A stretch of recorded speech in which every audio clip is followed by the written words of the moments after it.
Society says single parents can't manage homeownership alone. But I want to give you some first-time homebuyer tips that's going to help you decide, not anybody else, if homeownership is right for you as a single parent. Single parents get a lot of hate for wanting the American dream. They say it's too hard to manage a home by ourselves, which homeownership is hard.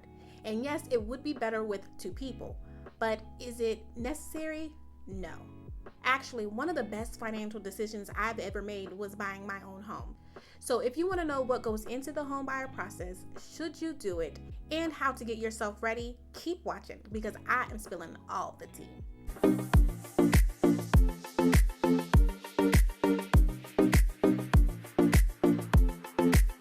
Before you jump into home ownership, you need to ask yourself these 3 questions.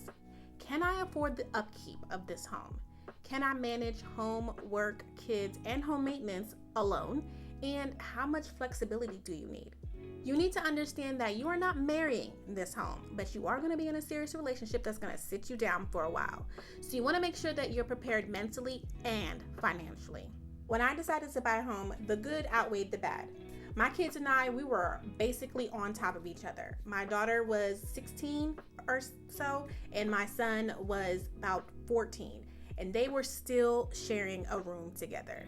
Yes. I also wanted to learn about real estate because I know in the future I want to get into real estate investing, and I'm going to come back to this, but third, I do not like dealing with landlords. All of that outweighed the bad. Well, I guess all that was bad, or was it good? I don't know. Anyways, it all added up to me wanting to buy my own home. Here are the pros and the cons. The pros and the cons for home ownership is going to vary from person to person, situation to situation. One pro for me was building equity. Owning a home allows you to build equity, which is basically your home's value minus what you owe on your mortgage. And as you're paying your mortgage down, the value of your home is going up and your equity is growing. And that seemed like a win for me. Another pro for me was having control. I like to be able to decorate the way I want. I like to be able to change things around the way I want. I like to add things. I like to take away things. And you just can't do that with renting. So that was another reason. That was another pro for me. And then also the stability. My kids are getting older, so I really wanted a place where they can call home forever, someplace they can always come back to.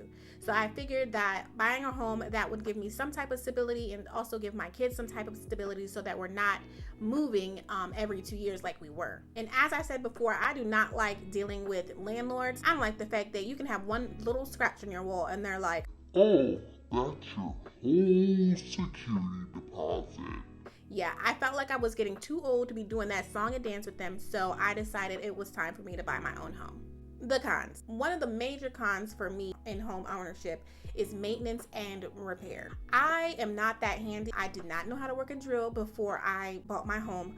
I basically would just have somebody else do it. So you want to keep that in mind.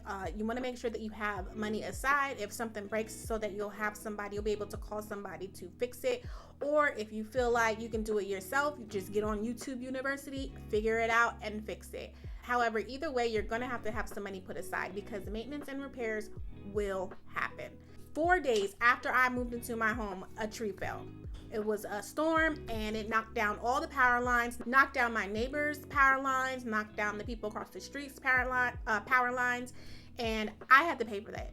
Nobody else had to pay for that. I had to pay for that. And guess what? That was 4 days after moving in.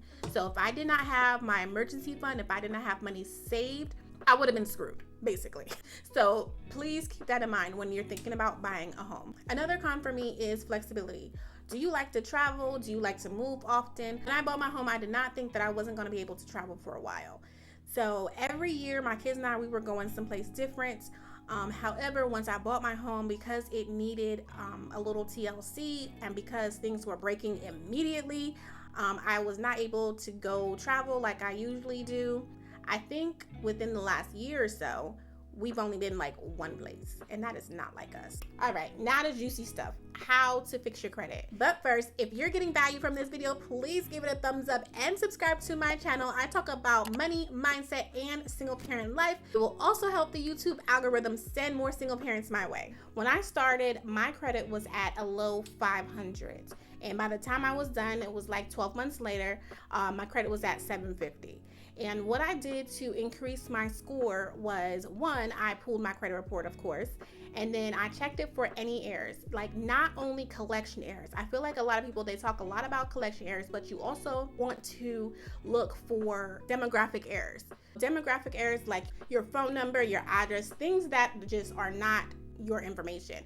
So you want to make sure that you're disputing all of that. Then two, once you find the errors like the collection errors and then the demographic errors, you want to send a letter to the credit bureau agencies.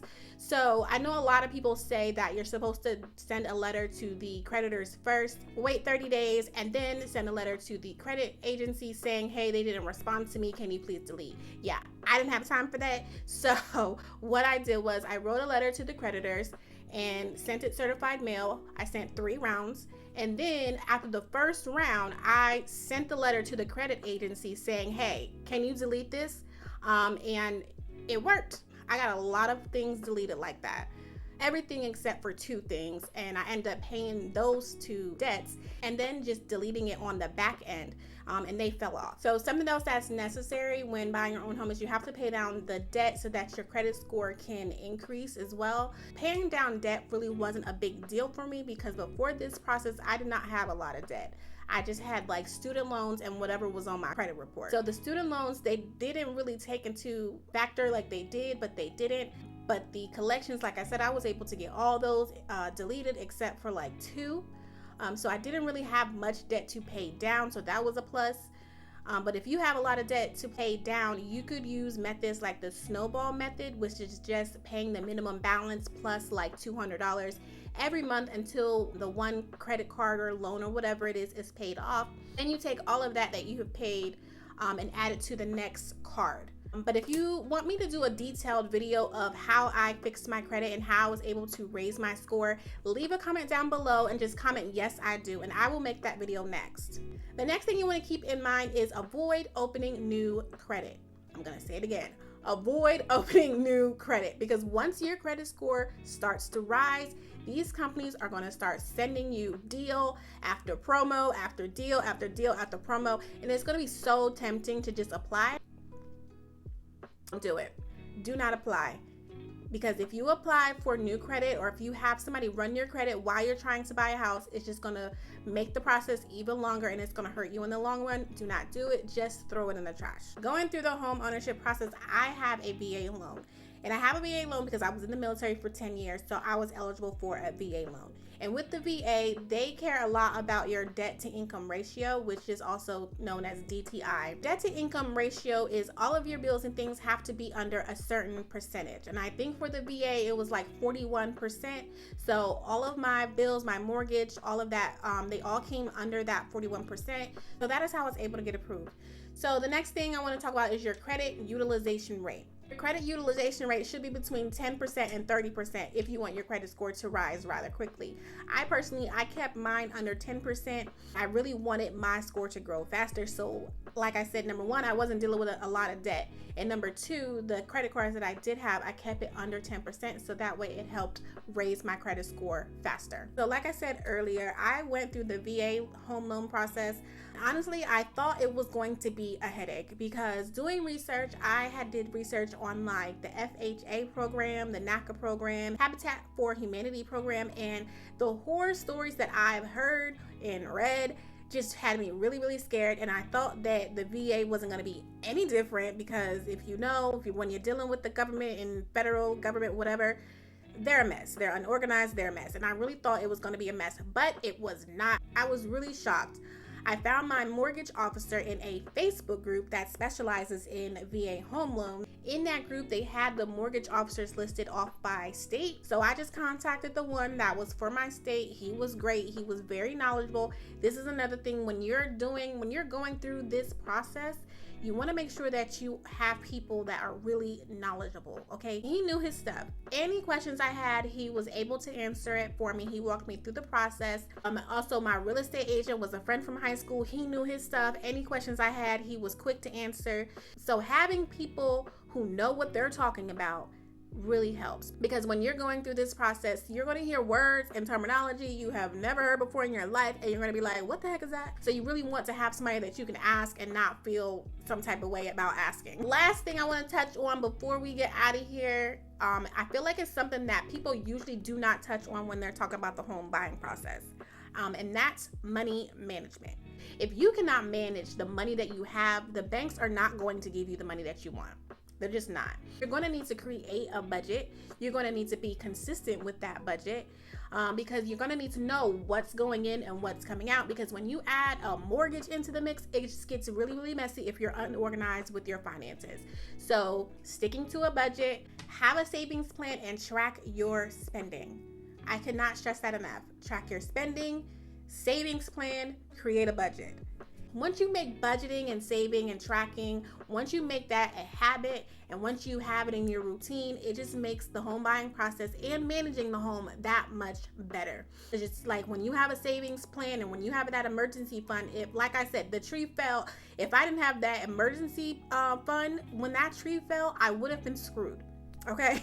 Just keep in mind that can go left at any moment. So you want to be prepared, and your emergency fund is how you're going to be prepared for that. And that's it. I hope I was able to help somebody out there make the decision if homeownership is right for them or not.